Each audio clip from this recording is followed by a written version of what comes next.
Hello, in this video we're going to be taking a look at solving simple trig equations of the form sine of x equals, cos of x equals, or tan of x equals in a given interval. Now there'll be a few different examples and I'll timestamp each one below.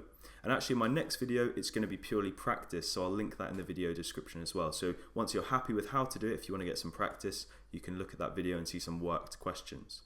If this video is useful, then do go over to my channel where I have loads of other maths tutorials, as well as my website, which I'll link in the video description.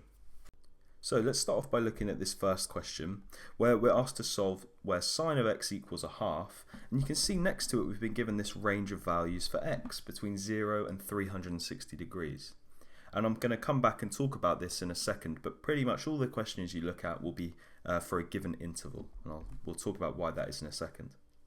Now, the first thing I would always do when solving a trig equation is just sketch the graph, and it really doesn't have to be perfect, just a rough sketch. So I'm going to sketch sine of x. And see, I know it goes up to 1 at 90 degrees, then down to negative 1 at 270. And I could even label those key points on. So there's 90 degrees, there's 180 degrees, 270, and 360. Just to help you visualize the problem. Now, we know sine of x equals a half. So if I go onto my calculator and I do inverse sine of a half, that's going to tell me what number I need to put in here to give me an answer of a half. It's going to do the opposite. And so that tells me that x is going to equal inverse sine of 1/2. So let's type that into our calculator. And when I do, it tells me that x equals 30 degrees. And here's where my graph is going to help me, my picture. I know that sine of x is going to equal a half, which is this point here, at 30 degrees. So that's probably, I don't know, around here somewhere, 30 degrees. And you can even mark it on with a line. You can see sine of x equals a half at this point here. But you can see the graph also equals a half over here somewhere. So how do I know where that point is? Well, if we think back to the previous video, if you've seen it, but if not, don't worry, I'll say it again. The graph has a line of symmetry along the line x equals 90, so along this point here, okay, between 0 and 180 degrees. So you can see we've gone 30 degrees to the right of the origin to get to this first solution. Now, because of this symmetry, if I go to 180 degrees and I go back by 30 degrees, that's going to take me to this other solution that my calculator wasn't going to give me. And so 180 minus 30 is 150, which means there's another solution at x equals 150 degrees. And you could type that in your calculator. You could do sine of 150 and see that that gives you another solution. Now, to come back to this interval, that's what we call it, this range of values that x can take, the reason we've been given this is because actually if I continue my sketch a little bit of sine of x, it's going to look something like this. You can see if I extend my line of y equals a half, the curve's also going to equal a half at this point here and this point here. And in fact, it's going to continue infinitely in both directions and have infinitely many solutions. And so to stop us having to write down infinitely many numbers or come up with some general case for the solution, we're only interested in the solutions between 0 and 360 degrees. And so you can look at your picture and say, well, there's only two values where it equals a half between 0 and 360, and actually we found them both. But later on I'll look at an example where we might have to find some more, and I'll talk about how we can do that. So for this first question, that's it, we've done it. Let's now move on to question 2. So here we've been asked to solve where cosine of x equals root 2 over 2 between negative 360 and 360 degrees. Now actually the method that I'm using, you only really ever need to sketch the graph between 0 and 360 degrees. Okay, so I'll do that initially and then I'll talk about if you want to draw more of it.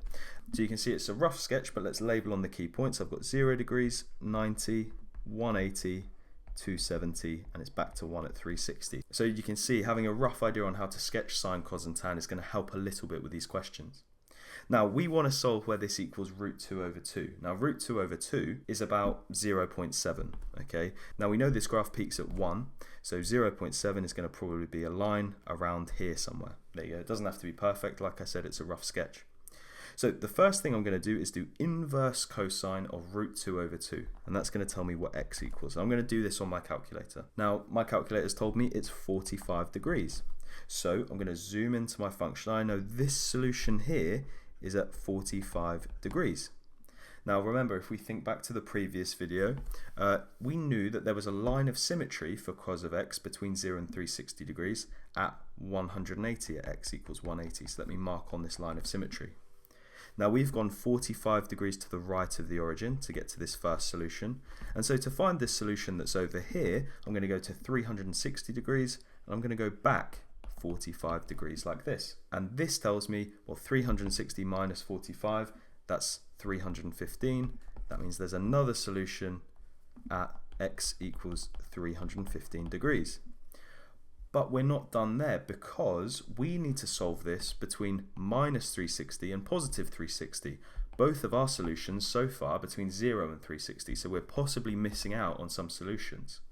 So if I was to continue my rough sketch of cos of x, let me do that over here and go back down towards minus 360, you can see that there's another two solutions that I would have missed if I'd have stopped at this point here and here. So how do we find them?